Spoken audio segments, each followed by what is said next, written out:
social circumstances responsible for the French Revolution of 1789.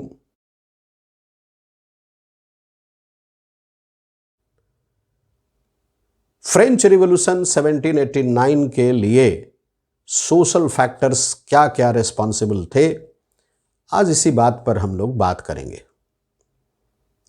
Political circumstances के बारे में इसके पहले वाले वीडियो लेक्चर में हम लोगों ने पूरा डिटेल में स्टडी किया था और मुझे उम्मीद है कि वो बात आपको समझ में आ गई होगी। उन बातों को ध्यान में रखना है, तभी हम सोशल फैक्टर्स को भी अच्छे से समझ पाएंगे। So coming on to the topic, social circumstances responsible for the French revolution of 1789। Question जो अक्सर पूछा जाता है, फ्रीक्वेंटली आस्क्ड क्वेश्चन जो इस टॉपिक से होता है वो यही होता है कि describe the social circumstances on the eve of the French revolution of 1789। 1789 के फ्रेंच रिवॉल्यूशन के लिए जो सोशल सर्कमस्टांसेस रिस्पॉन्सिबल थे उनके बारे में लिखिए या एक्सप्लेन कीजिए, डिस्क्राइब कीजिए। The French society on the eve of the French revolution of 1789 was divided into 3 states. E-S-T-A-T-E-S, states.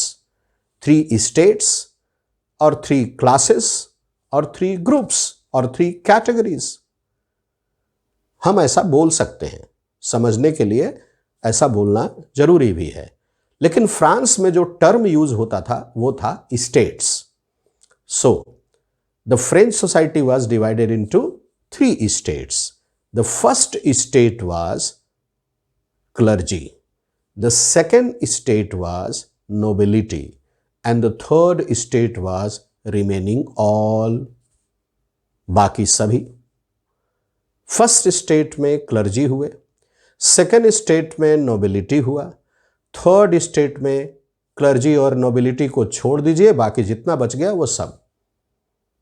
ठीक है, हम लोग एक एक करके क्लर्जी, नोबिलिटी और अदर्स के बारे में डिस्कस करेंगे। क्लर्जी फर्स्ट स्टेट था। क्लर्जी में आते थे वो लोग जो चर्च में काम करते थे। चर्च और उससे रिलेटेड जितने भी लोग थे, they all were called clergy together. इनको क्लर्जी कहा जाता था और ये सबसे ऊपर का स्टेट था, ये फर्स्ट स्टेट था। This state, I mean the first state, the clergy, was given all the rights, even all extraordinary rights, but they were exempted from all the taxes. इनको किसी भी तरह का टैक्स देना नहीं होता था, बल्कि ये टैक्स वसूलते थे। The clergy owned very big part of agricultural land. They used to collect a very special tax from the peasants and farmers, and that tax was called tithes. T-I-T-H-E-S. 5 things are very important about the clergy. Number 1, the clergy was the first state in the French society. Number 2, the clergy, the first state, owned very large part of land, large part of agricultural land in France. Number 3, the clergy, the first state, was exempted from all the taxes. And this first state clergy used to collect a very important tax from the farmers and peasants, and that tax was called tithes. Number 4, the clergy enjoyed extraordinary rights by birth from the crown. राजा से clergy को बहुत सारे extra ordinary rights मिले थे और वो भी by birth, मतलब ये rights generation after generation transfer होते थे। ऐसा नहीं है कि एक जेनरेशन को मिला तो दूसरे जेनरेशन के कुछ एक्स्ट्रा ऑर्डिनरी राइट्स हटा दिए जाएंगे, नहीं, जेनरेशन आफ्टर जेनरेशन इनको ये एक्स्ट्रा ऑर्डिनरी राइट्स मिलते थे और वो भी by birth. It was a very big privilege. Number 5, the clergy or the first state had got very big influence on the king. Why? Because the clergy was very rich. They were required to pay no taxes. Rather, they had been collecting taxes. So, due to strong financial condition, they had got big influence on the crown. This is about the clergy. तो clergy के बारे में हम लोग को जो 5 बातें अच्छे से याद रखनी है वो क्या है? वो है, clergy was the first state in the French society. The clergy owned large part of agricultural land. The clergy was exempted from all the taxes, but the clergy used to collect a very special tax from the farmers and peasants that was called the tithes.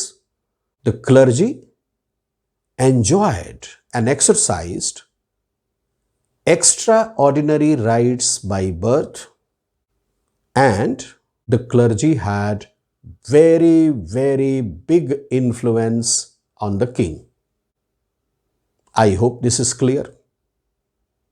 Okay. The second state in France was the state of nobility.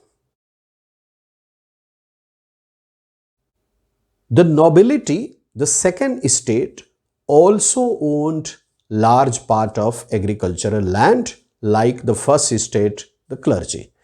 Clergy की तरह nobility, जो कि second state था France की society का, बहुत बड़े agricultural part का ओनर था।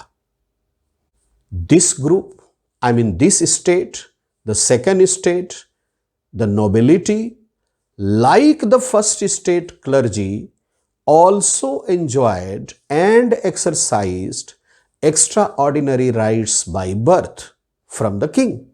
Then this state, I mean the second state, I mean the nobility, also enjoyed extraordinary rights, and this state was also exempted from all the taxes. The nobility enjoyed some other privileges also, like the peasants provided services to them, and that was also free of cost. The peasants were forced to do work in the agricultural fields and at the residence of the nobility. The peasants were required to provide their services in the armies of the nobility, were forced to join the army of the nobility. The nobility was, able to keep army, personal army in France during the absolute monarchy period. I hope this is also clear. Once again, I repeat, the nobility was the second state.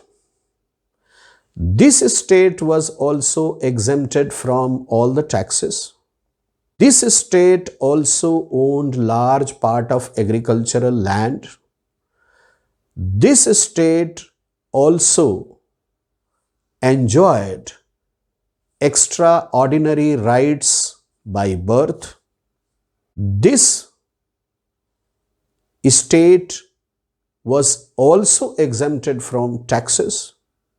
This state enjoyed some extra privileges, as I mentioned earlier. So this is about the second estate or the nobility. Now the third estate. As I told you earlier, the first estate was clergy, the second estate was nobility, and the third estate was remaining all. And these remaining all were together called the commons.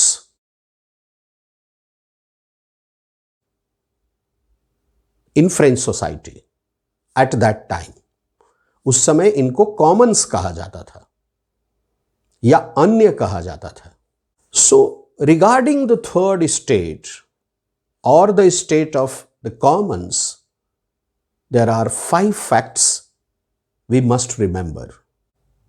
Number 1, the third estate was the commons, remaining all. Number 2, in the third estate, the peasantry constituted around 90% of the population. Number 3, they constituted around 90% in the population, but they owned very little part of agricultural land. The commons had to pay almost all the taxes. 2 very important taxes, the tally and the tethys, but they had no rights at all. Number 5, the third estate, the commons, the remaining all, constituted the backbone of the French financial position. All financial activities were on their shoulders. But remember, they had no rights at all. I hope these 5 points are very clear to all of you. My dear students, these are the 3 estates. The first estate, the clergy, the second estate, the nobility, and the third estate, remaining all, or the commons. First and second estate had got all extraordinary rights by birth, but they were not required to pay any tax. They were exempted from all taxes. They occupied most of the part of agricultural land. But the third estate, remaining all, apart from the clergy and nobility, they constituted 90% of the population, but they occupied very little part of agricultural land. They had to pay all taxes, but they had no rights at all. So this disparity created tension between the 2 groups, the privileged, the first estate and the second estate, versus the third estate. And that is how the French Revolution of 1789 started. I hope the social circumstances responsible for the French Revolution of 1789 are very clear to all of you. God bless you. Thank you very much.